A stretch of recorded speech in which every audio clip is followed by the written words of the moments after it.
اول جب انہوں نے یہ ارادہ کیا تو تمام خاندان نے عمر کو، جو عمر بن عبدالعزیز کی پھپھی تھیں، سفیر مقرر کر کے بھیجا۔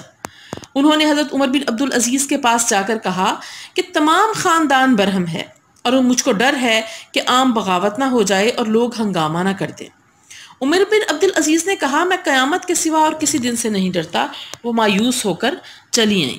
یعنی خاندان کے وہ لوگ جو کہ ان کے خلاف ہو گئے تھے اور وہ یہ چاہتے تھے کہ حضرت عمر بن عبدالعزیز جو ہے وہ اپنا ارادہ واپس لے لیں اور یہ جاگیریں جو ہیں وہ لوگوں سے واپس نہ لیں، تو انہوں نے سفارش کے لیے حضرت عمر بن عبدالعزیز کی پھپھی جو ہیں عمر ان کو بھیجا، لیکن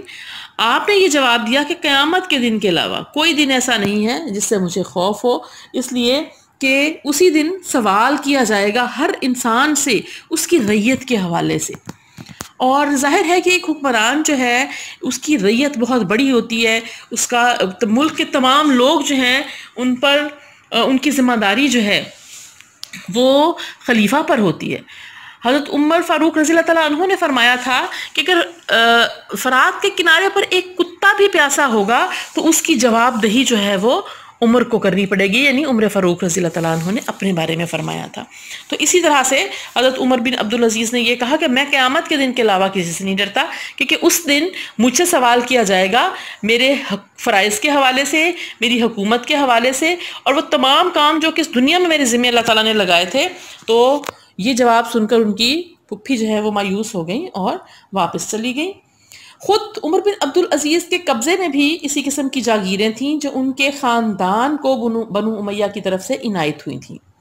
عمر بن عبدالعزیز نے جب ان جاگیروں کا فیصلہ کرنا چاہا تو بڑے بڑے مذہبی علماء یعنی مکحول،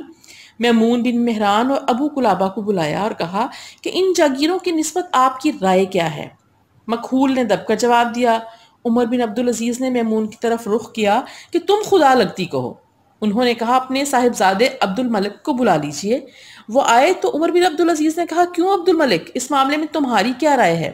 انہوں نے کہا سب واپس کر دینی چاہیے، ورنہ آپ کا شمار بھی انہی ظالموں اور غاصبوں میں ہوگا۔ اب یہ دو بڑے علماء جو کہ بنو امیہ کے دور کے دو علماء ہیں، یعنی مکحول اور میمون بن مہران اور ابو قلابہ، تین، ان کو بلایا گیا اور ان سے رائے لی گئی۔ لیکن ظاہر ہے ایک حکمران کے سامنے کلمہ حق کہنا ایک بہت بڑی بات ہے، اگرچہ یہ علماء کا فرض ہے کہ ہر دور میں علماء کو یہ چاہیے کہ چونکہ علماء جو ہیں وہ اسلام کا نام لیوا اور اسلام کے علمبردار ہوتے ہیں، انہیں ہر حکمران کے سامنے حق بات کہنی چاہیے اور ان کی خوشامد اور کاسہ لیسی نہیں کرنی چاہیے۔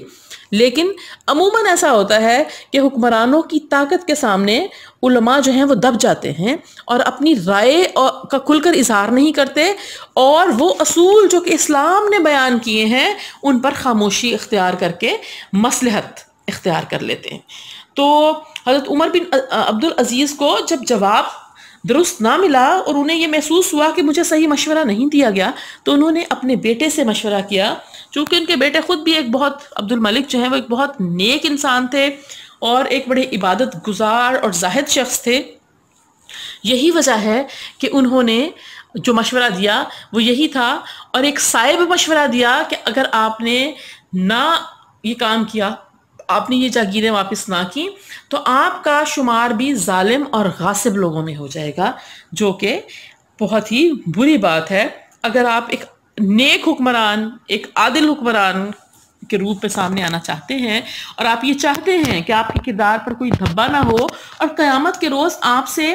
جب سوال کیا جائے تو آپ اس جواب کو دینے کے قابل ہوں، تو آپ کو یہ جاگیریں واپس کر دینی چاہیے۔ حضرت عمر بن عبدالعزیز کو تمام خاندان میں ابن سلیمان سے بہت محبت تھی۔ وہ اپنی جاگیر کی سند لے کر آئے کہ میری زمین آپ کیوں چھینتے ہیں؟ فرمایا کہ پہلے یہ زمین کس کے قبضے میں تھی؟ بولے کہ حجاج کے۔ فرمایا تو حجاج کی اولاد کا حق ہے، تم کون ہوتے ہو؟ ابن سلیمان نے کہا اصل میں یہ زمین عام مسلمانوں کی تھی۔ عمر بن عبدالعزیز نے کہا تو عام مسلمانوں کو ملنی چاہیے۔ ابن سلیمان رونے لگے۔ مزاحم نے کہا امیر المومنین، آپ ابن سلیمان کے ساتھ یہ برتاؤ کرتے ہیں؟ فرمایا ہاں، میں ابن سلیمان کو اپنے بیٹے کے برابر چاہتا ہوں، لیکن میں خود اپنے نفس کے ساتھ یہی برتاؤ کرتا ہوں۔ عزیز طالبات، یہ ایک بہت قابل غور اور قابل فکر بات ہے کہ عمر بن عبد العزیز کے پاس ابن سلیمان آئے۔ ابن سلیمان وہ شخص ہے جس کے باپ نے حضرت عمر بن عبد العزیز کو خلافت کے لیے نامزد کیا تھا، یعنی ابن سلیمان کو چھوڑ کر حضرت عمر بن عبد العزیز کو خلیفہ بنایا تھا۔ اور حضرت عمر بن عبد العزیز جو ہیں وہ چونکہ ان کے چچا کے بیٹے تھے، ان سے بہت محبت رکھتے تھے۔ تو جب وہ آئے اور انہوں نے کہا کہ ہم مجھ سے یہ زمینیں آپ نہ لیں، آپ مجھ سے یہ کیوں چھینتے ہیں، تو آپ نے جو جواب دیا وہ یہ تھا کہ میں اپنے ساتھ بھی یہی برتاؤ کرتا ہوں۔ جب مزاحم نے اس کی سفارش کی تو انہوں نے کہا کہ میں اس سے بہت محبت رکھتا ہوں، میں اس کو اپنے بیٹے کے برابر چاہتا ہوں، لیکن جو شخص اپنے نفس کے ساتھ یہ سلوک کر رہا ہے، ظاہر ہے کہ وہ اپنی اولاد کے ساتھ بھی وہی سلوک کرے گا۔ اور جب انہوں نے یہ پوچھا کہ یہ زمین کس کی ہے تو انہوں نے کہا حجاج کی اولاد۔ حجاج سے مراد ہے حجاج بن یوسف۔ حجاج بن یوسف جو ہے وہ حجاز، یمن اور عراق کا گورنر تھا، انتہائی سخت مزاج شخص تھا، بڑا ظالم آدمی تھا۔ اس میں کوئی شبہ نہیں ہے کہ ایک دو اچھے کام بھی اس سے ہوئے، لیکن اگر دیکھا جائے تو وہ ایک بڑا ہی سخت مزاج اور ظالم قسم کا انسان تھا۔ تو وہ کہتے ہیں کہ یہ اس کے قبضے میں یہ ساری زمینیں تھیں، کیونکہ وہ گورنر تھا تو ظاہر ہے کہ اس نے ان چیزوں پر قبضہ کیا ہوا تھا۔ اور جب حضرت عمر بن عبد العزیز نے کہا کہ یہ اس کی اولاد کو ملنی چاہیے، تو پھر ابن سلیمان نے یہ کہا کہ اصل میں تو یہ عام مسلمانوں کی زمین ہے جس پر حجاج نے قبضہ کیا ہوا تھا۔ تو نتیجہ یہ ہوا کہ نہ تو یہ زمین ابن سلیمان کو ملنی چاہیے، نہ حجاج کو ملنی چاہیے، بلکہ یہ زمین عام مسلمان جو کہ اس کے مالک ہیں ان کو واپس لوٹا دینی چاہیے۔ بنو امیہ کے دفتر اعمال میں سب سے زیادہ قوم کو برباد کرنے والا یہ واقعہ ہے کہ انہوں نے آزادی اور حق گوئی کا استحصال کر دیا تھا۔ استحصال کا مطلب ہوتا ہے جڑ سے اکھاڑ دینا، کسی چیز کو کی بنا، اس کی بنیاد کو ختم کر دینا۔ اب ظاہر ہے کہ جب سے خاندان بنو امیہ کی حکومت شروع ہوئی تھی، ایک سلطانیت، ایک ملوکیت کا آغاز ہو گیا تھا۔ وہ جو اسلامی خلافت ہے وہ بہت پیچھے رہ گئی تھی، اور وہ حکومت کے اندر وہ تمام خرابیاں آ گئی تھیں جو کہ بادشاہت کے اندر ہوتی ہیں، یعنی اپنی اولاد کو حکمرانی دے دینا، نسل در نسل حکمران بنتے چلے جانا، اس کے علاوہ اپنے قریبی لوگوں کو نوازنا، ان کو خوش کرنا، اور عام لوگوں کے ساتھ جو ہے وہ ایک امتیازی سلوک رکھنا، ان کو ان کی سوچ اور ان کی فکر جو ہے اس کا اظہار نہ کرنے دینا۔ یہ سب سے بری بات یہ تھی کہ بنو امیہ میں باقی برائیوں کے ساتھ ساتھ یہ برائی بھی آ گئی تھی کہ وہ کسی کو بھی حق بات کا اظہار نہیں کرنے دیتے تھے۔ اور وہ کہتے ہیں کہ عبد الملک نے تخت پر بیٹھ کر حکم دیا تھا کہ کوئی شخص میری کسی بات پر روک ٹوک نہ کرنے پائے، اور جو ایسا کرے گا وہ سزا پائے گا۔ اب ظاہر ہے کہ حکمران کے سامنے کلمہ حق کہنا ویسے بھی مشکل بات ہے، لیکن اگر حکمران جو ہیں وہ بہت سخت ہوں اور وہ یہ کہیں کہ اگر کوئی شخص جو ہے وہ ہمارے سامنے روک ٹوک کرے گا تو اس کو سزا دی جائے گی، تو ظاہر ہے کہ عام لوگ جو ہیں ان کی زبانیں جو ہیں وہ بند ہو جاتی ہیں۔ لیکن عرب جو ہے وہ ایک ایسی قوم ہے جن کے بارے میں یہ کہا جاتا ہے کہ ان کا زبان و بیان بہترین ہے، اور اس کے علاوہ ان کے اندر حق گوئی اور بے باکی موجود ہے، یہ ان کی نسلی خوبی ہے۔ تو ظاہر ہے کہ وہ آزادی پسند ہیں، وہ اپنی رائے کا اظہار کرنا پسند کرتے ہیں، اگرچہ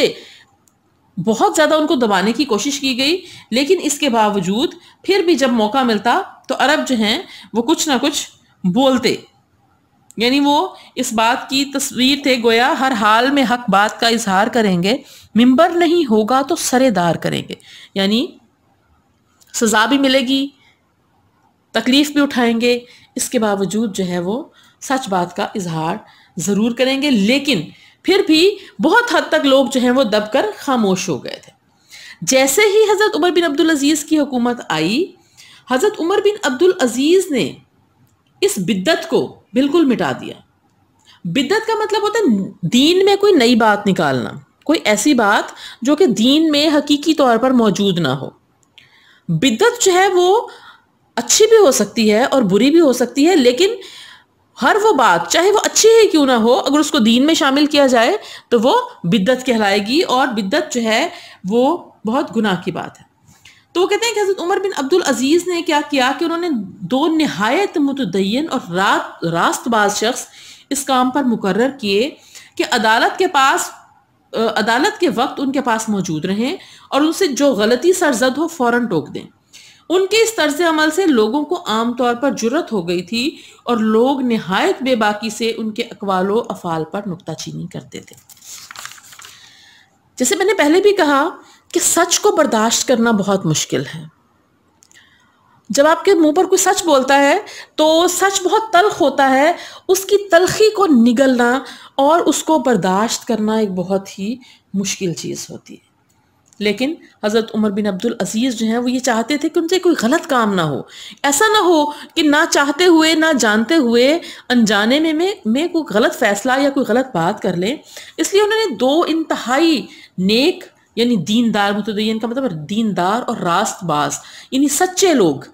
اس کام پر مقرر کر دیے، اور کہا کہ اگر مجھ سے کوئی غلطی سرزد ہو، اگر میں کوئی غلط فیصلہ کروں تو فوراً مجھے ٹوک دیا جائے اور مجھے بتایا جائے کہ میں غلط کر رہا ہوں۔ یہی وجہ ہے کہ ان کے دور میں لوگ جو ہیں وہ بہت بے باک ہو گئے، اور وہ اسلام کا وہ اصول کہ آئین جواں مردہ حق گوئی و بے باکی، اللہ کے شیروں کو آتی نہیں روباہی، اس کی تفسیر بن گئے۔ اور جب انہیں موقع ملتا، انہیں لگتا کہ کوئی کام ٹھیک نہیں ہو رہا، تو وہ حکمران یعنی حضرت عمر بن عبد العزیز کے افعال و اعمال کے اوپر بھی نکتہ چینی کر دیتے، اس کے اوپر بھی تنقید کر دیتے۔ عزیز طالبات، آپ کو اس بات کا اندازہ ہونا چاہیے کہ اسلام کا اصول ہی یہ ہے کہ جو حقیقت ہے اس کو چھپایا نہ جائے اور لوگوں کو سوال کرنے سے روکا نہ جائے، جو کہ آج کل ہم دیکھتے ہیں کہ ہماری حکومتوں کے اندر جو ہے یہ چیز بالکل ختم ہو چکی ہے۔ عام انسان کو اظہار رائے کا کوئی حق حاصل نہیں ہے۔ تو یہ کہتے ہیں کہ جیسے حضرت عمر فاروق رضی اللہ تعالیٰ عنہ کے دور کا ایک بہت مشہور واقعہ کہ جس میں جنگ کے بعد جب مال غنیمت تقسیم کیا گیا تو اس میں چادریں تھیں جو لوگوں میں تقسیم کی گئیں۔ تو وہاں پر جب چادریں تقسیم کی گئیں تو ایک عام شخص جو ہے وہ اٹھ کھڑا ہوا اور اس نے حضرت عمر بن عبد العزیز سے حضرت عمر فاروق رضی اللہ تعالیٰ عنہ سے یہ کہا کہ آپ نے یہ جو لباس پہنا ہوا ہے، آپ کا قد لمبا ہے، آپ کا لباس ایک چادر سے نہیں بنتا، تمام لوگوں کو ایک ایک چادر دی گئی ہے، تو آپ کو دو چادریں کیسے ملی؟ اب حضرت عمر فاروق رضی اللہ تعالیٰ عنہ خلیفہ تھے، لیکن ان سے یہ سوال پوچھا گیا کہ آپ عام لوگوں سے زیادہ لینے کے حقدار کیسے ہو گئے جبکہ سب کو ایک چادر دی گئی؟ اس کا جواب ان کے بیٹے نے، ابن عمر نے دیا، اور انہوں نے کھڑے ہو کر یہ کہا کہ میں نے اپنے حصے کی چادر اپنے والد کو دے دی ہے، اور تاکہ ان کا لباس جو ہے وہ مکمل ہو جائے، ایک چادر میں ان کا لباس نہیں بنتا۔ عزیز طالبات، آپ اندازہ کریں کہ یہ ہے اصل حکومت، اسلامی حکومت، جس کے اوپر ان خطوط کے اوپر جو ہے وہ ایک اسلامی حکومت کو، ایک اسلامی ریاست کو قائم ہونا چاہیے، اور حضرت عمر بن عبد العزیز جو ہیں انہوں نے انہی اصولوں کے اوپر اپنی ریاست جو ہے اس کو قائم کیا۔